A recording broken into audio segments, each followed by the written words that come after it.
Hi, this is Sandra Henry Stocker, author of the Unix as a Second Language blog on Network World. In this Linux tip, we're going to look at Bash's break command. It's a Bash built-in and provides a way to break out of a loop prematurely. So in this script, we're going to see an example.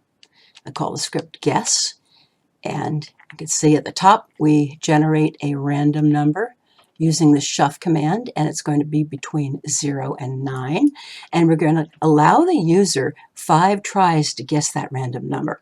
So down here we have a for loop, and you can see we read the guess right here.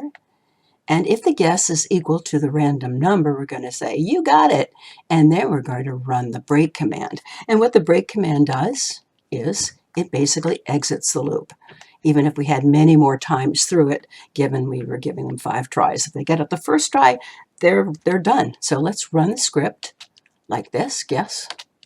Okay, with first guess, we'll say, well, 1. Second guess, I'll say 3.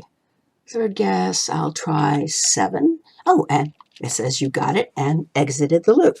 So that is the break command, and you can also exit while or until loops. And if you're writing a script that has one loop inside another, then if you use the break to command, it will exit both loops. Well, that is your Linux tip for the break command. If you have questions or would like to suggest a topic, please add a comment below. And don't forget to subscribe to the IDG Tech Talk channel on YouTube. If you like this video, please hit the like and share buttons. For more Linux tips, be sure to follow us on Facebook, YouTube, and networkworld.com.